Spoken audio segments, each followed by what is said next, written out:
Hello, ഇത് മോർണിംഗിലെ video ആണേ. അപ്പോൾ ഇതാ രാവിലെ എഴുന്നേറ്റ് കാപ്പിയൊക്കെ കുടിച്ച് കഴിഞ്ഞിട്ട് ഞാൻ അടുക്കളയിൽ കയറിയിട്ടുണ്ട്. അപ്പോൾ ഇതാ അരിക്ക് വേണ്ടുന്ന വെള്ളം വെച്ചിട്ടുണ്ട്. അരി തിളച്ച് കഴിഞ്ഞിട്ടുണ്ട്.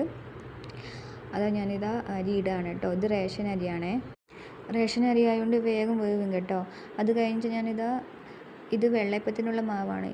ഈ മാവിലേക്ക് കുറച്ച് പഞ്ചസാര ഉപ്പും ഇട്ട് മാറ്റി വെച്ചിട്ടുണ്ട്.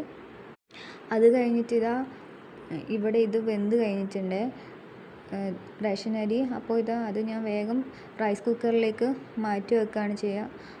ഒരു 2 മണിക്കൂറെല്ലാം കഴിയുമ്പോഴത്തേക്കും അത് പാകത്തിനുള്ള വേവായി കഴിഞ്ഞിട്ടുണ്ടാവും കേട്ടോ. ഇങ്ങനെയാണ് ഞാൻ എപ്പോഴും ചെയ്യാറ്.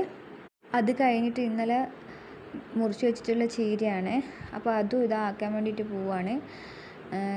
കുറച്ച് ഉപ്പും മഞ്ഞൾപ്പൊടിയും മുളക് പൊടിയും പിന്നെ ഉള്ളി പിന്നെ തേങ്ങയും കുഴച്ച് വെച്ചിട്ട് കടുകിട്ട് താളിച്ചിട്ട് വെക്കുകയാണ് ചെയ്യാറ് ഇവിടെ. അത് കഴിഞ്ഞിട്ട് ഇതാ മാന്തൽ പൊരിക്കുന്നുണ്ട്. അതും നന്നാക്കി വെച്ചതായിരുന്നു ഇന്നലെ. പിന്നെ ഇതാ വേറെ കറികളൊന്നും ഞാൻ ഉണ്ടാക്കിയിട്ടില്ല. ഇന്നലത്തെ മീൻ കറി ഉണ്ടായിരുന്നേ, അതും പിന്നെ ഞണ്ട് മുളകിട്ടതും. പിന്നെ ഇതാ വെള്ളയപ്പൊക്കെ ചുട്ട് കഴിഞ്ഞ് ഇന്നലത്തെ ചിക്കൻ കറിയും കൂട്ടിയിട്ടാണ് ഞങ്ങൾ ഇത് കഴിച്ചത്, രാവിലത്തെ ബ്രേക്ക്ഫാസ്റ്റ്. അപ്പോൾ ഇത്രയേ ഉള്ളൂ കേട്ടോ വീഡിയോ.